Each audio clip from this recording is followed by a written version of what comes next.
Why are gratitude and grit so important?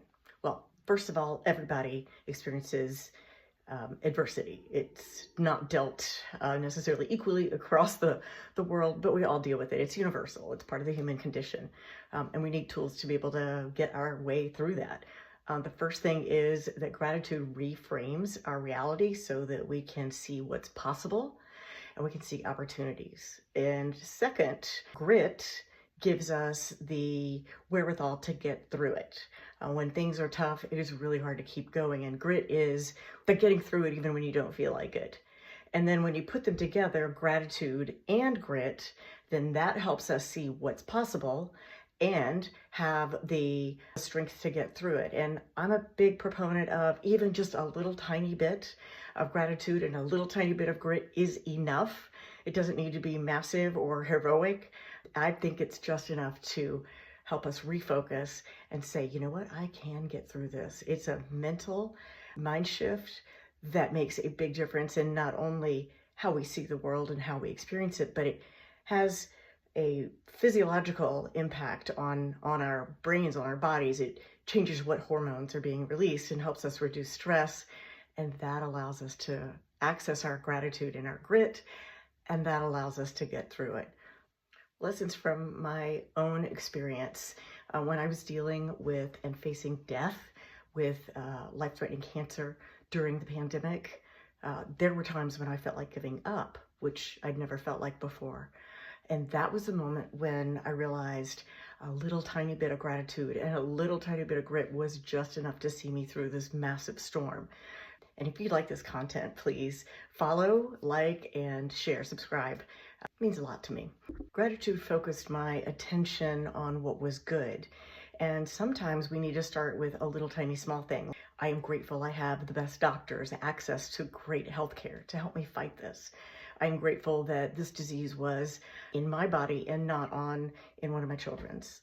It can be very helpful to just start with small things. Grit is the ability to get through it when it's miserable. You might feel physical and even emotional pain, and grit is powering through even when you don't feel like it. And when we use the combination together, gratitude helps to change our mindset, which is great. We can see what's possible, but it also helps impact the hormones that are going through our body. And that helps us be able to get through the most difficult storms.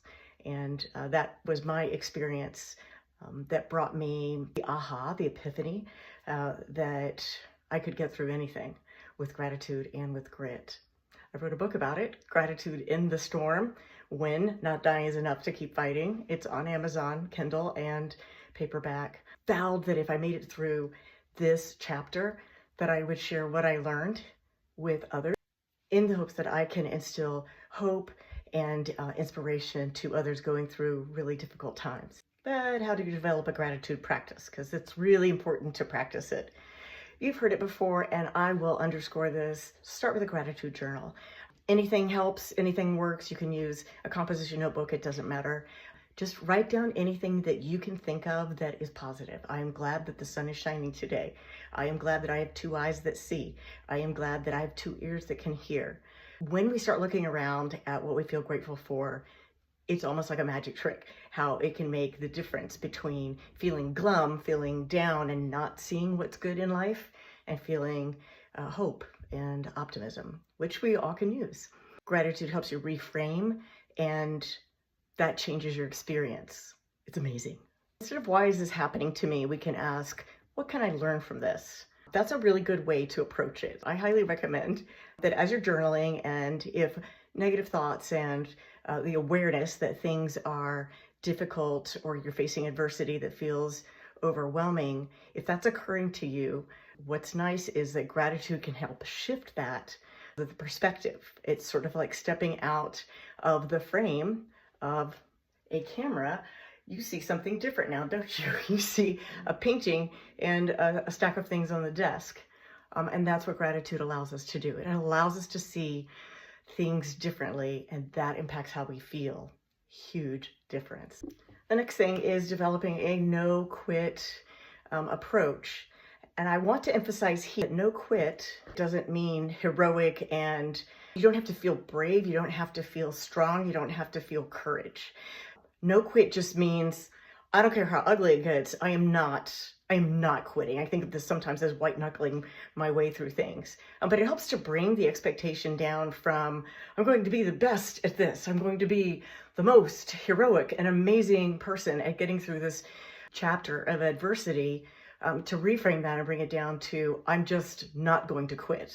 Next point I want to make is surrounding ourselves with inspiring, supportive people who also have the no quit mentality, people who can focus on gratitude.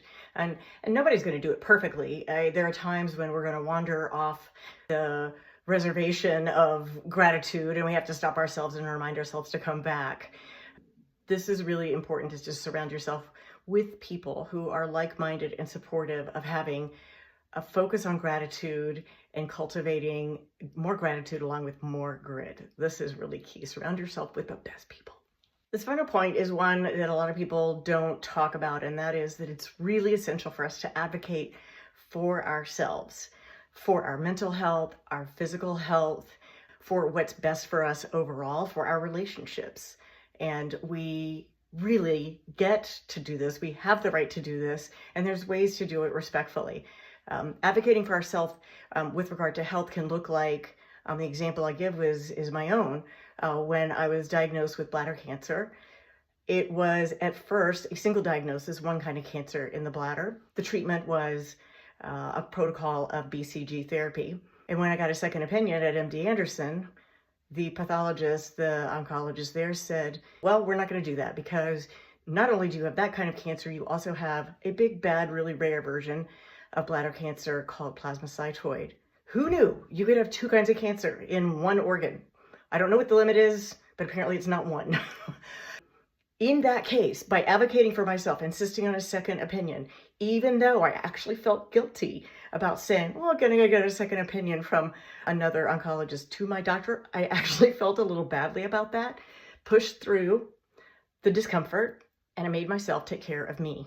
And that literally saved my life. Advocate for yourself and for each other, for your physical and your mental and your overall health. These are all the different ways to develop a gratitude practice and strengthen the grit, the ability you have to see things through very, very difficult times. Adversity is out there, always lurking. You never know when it's going to hit you or when it's going to pile up.